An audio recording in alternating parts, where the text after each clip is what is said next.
From Keene in the Shire, the Liberty Media capital of the world, this is Daryl W. Perry, host of FPP Radio News for Monday, November 19th, 2018. Silver is trading at $14.39 per ounce. Gold is valued at $1,221 per ounce. Zen is trading at $10, and the average price of Bitcoin is $5,191.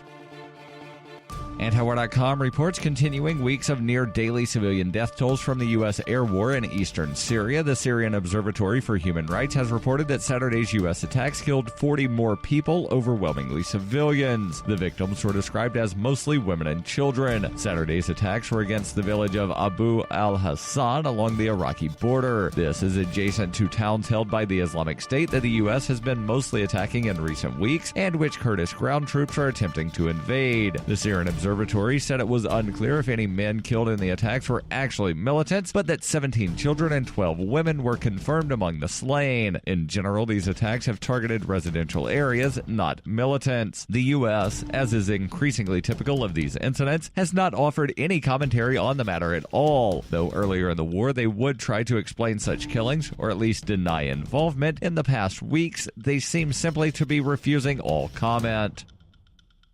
Zencash has changed their name to Horizon to better represent their transition from a cryptocurrency to a pioneering platform that protects consumer data. They are working towards the day when anyone will be able to build privacy-based applications on the Horizon platform. The unique spelling of Horizon is a nod to their heritage and recognizes that they remain committed to the vision that their project was built upon. Their coin and ticker symbol remain ZEN. Learn more at horizon.global and join the Horizon community. HORIZEN.global.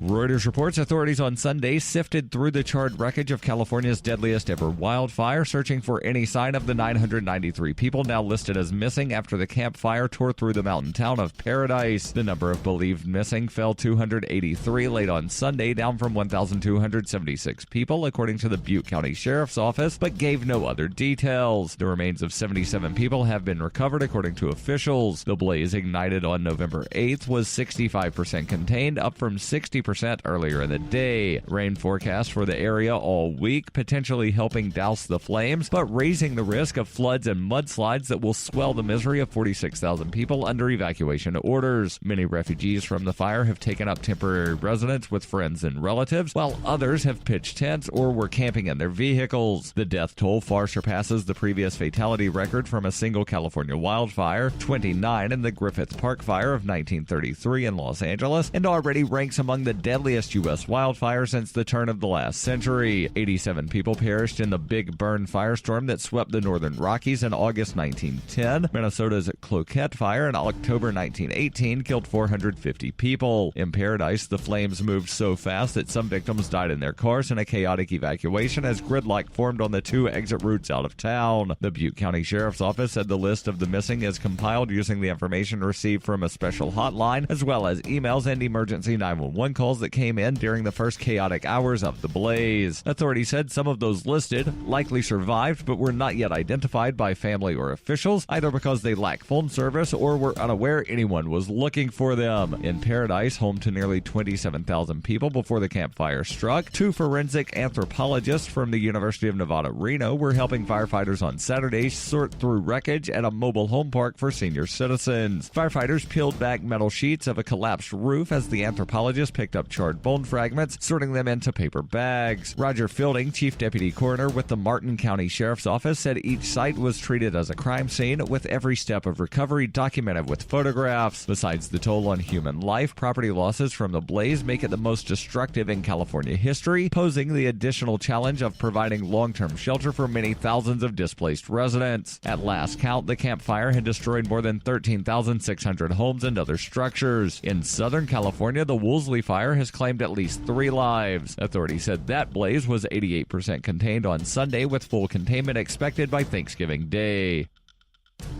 Are you an advocate for free market money? Then you need SpendABit in your arsenal, the search engine for things you can buy with Bitcoin. Keep your money in the free economy. Visit spendabit.co today. Spendabit.co.